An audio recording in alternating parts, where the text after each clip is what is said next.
वस्तुतः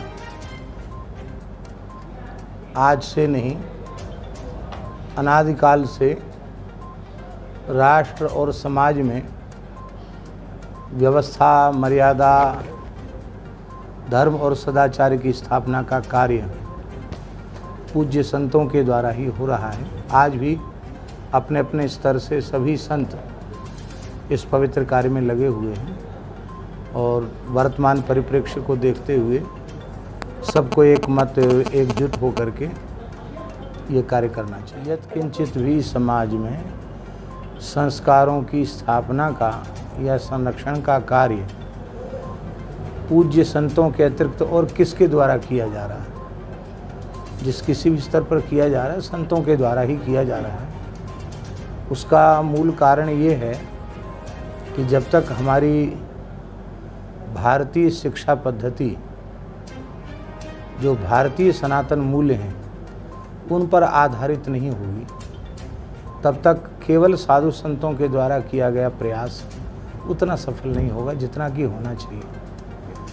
कि उस अच्छी संस्कार युक्त शिक्षा को प्राप्त करने के बाद कोई डॉक्टर नहीं बन सकता, कोई इंजीनियर नहीं बन सकता, कोई कलेक्टर नहीं बन सकता, कोई थानेदार तक नहीं बन सकता, तो जनता कैसे रुझान करे कि हम अपने बच्चों को अच्छी संस्कार युक्त शिक्षा दें? इसके लिए ऐसा होना चाहिए कि योग्य व्यक्ति जो हैं वो इस संस्कार प्रधान, भारतीयता प्रधान, संस्कृत प्रधान शिक्षा को प्राप्त करके भी उच्च से उच्च पद प्राप्त करें, तो उसकी ओर लोगों की रुचि बढ़ेगी, नहीं तो कैसे बढ़ेगी रुचि? अच्छा, विवाह सम्मेलन होते हैं। हाँ। आप देखते होंगे विवाह सम्मेलन होते हैं, कई जोड़ों की शादी की जाती है, लेकिन उनके पहले ये मॉनिटरिंग नहीं की जाती कि यह कुछ कमा रहा है कि नहीं। केवल लड़का और लड़की से शादी तो कर दी, उसके बाद जो स्थितियां आर्थिक संकट को लेकर होती हैं, उसके बाद लोग इसीलिए आत्महत्या को भी कई लोग कर लेते हैं। तो हमारा ये उद्देश्य है कि आप लोगों के माध्यम से जो ये विवाह सम्मेलन होते हैं, इनमें हम तो कभी किसी विवाह में आज तक गए नहीं और जाते भी नहीं। क्यों? साधुओं को विवाह में जाना वर्जित है, इसलिए हम किसी विवाह में नहीं जाते। अच्छा, एक और सवाल था महाराज जी, आप देख रहे होंगे कि विदेशी नस्ल की गायों की सब लोग पसंद कर रहे हो आ रहे हैं, लेकिन देसी गायों को छोड़ रहे हैं। क्या है? और जो विदेशी गाय हैं उनके पालने का काम कर रहे हैं, तो देसी गायों के लिए भी आपकी तरफ उसमें समाज में जागृति का अभाव उसका मूल कारण है।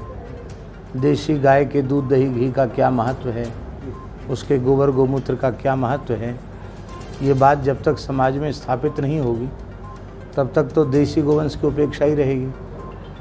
तो इसको स्थापित करना आप लोगों का कार्य है।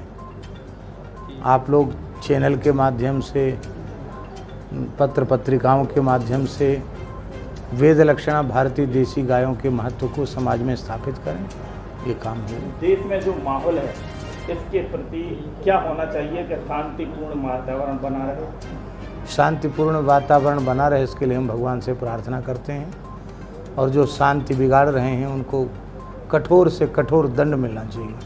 कठोर और निष्पक्ष होनी चाहिए। उसमें हम बुलडोजर की बात हम नहीं जानते, कोई भी हो, दंड व्यवस्था एकदम सही होनी चाहिए और उसमें अपने पराये का भेद नहीं होना चाहिए। महाराज जी, अब भारत को गुरुकुलम में वापस लौटना चाहिए। ये गुरुकुलम की पढ़ाई के लिए जो नई युवा पीढ़ी है, उन्हें ज्ञान नहीं मिल पाता, जो आने वाली पीढ़ी है उसे भी ज्ञान नहीं मिलेगा। तो गुरुकुलम की जो व्यवस्था होनी चाहिए, इस बारे में क्या कहेंगे आप? हाँ, शिक्षा नीति में आया है, लेकिन जो थोड़ा मोड़ा बदलाव नहीं, उसको ठीक करने की कोशिश की जा रही है। उसी में चिल्ल को मची हुई है, तीव्र उपासनात्मक कर्म हो रहा है शास्त्रीय परिधि का। उससे भले ही पूरे रूप में परिवर्तन न हो, लेकिन राहत जरूर मिलती है। जैसे हम उदाहरण दें, हमारे यहाँ शास्त्रों में इस प्रकार के प्रयोग हैं कि अल्पायु व्यक्ति दीर्घायुष्य प्राप्त कर सकता है। अब उसके पूर्व जन्म के कर्म तो ऐसे थे कि प्रारंभ के अनुसार अल्पायु जो, लेकिन वो बड़ी आयु प्राप्त कर सकता है। इस देश के एक महान संत थे, परम श्रद्धेय स्वामी श्री अखंडानंद सरस्वती जी महाराज, एक श्रेष्ठ संत थे इस देश के। नाम सुना होगा आपने, वृंदावन वाले।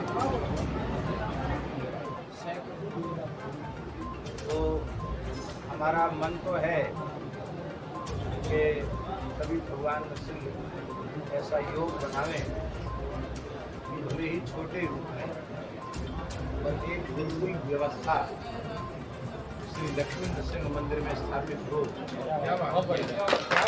इससे यहाँ के जो बालक हैं उनमें बहुत अच्छे संस्कारवान ब्राह्मणों का निर्माण हो, ये मन में भाव तो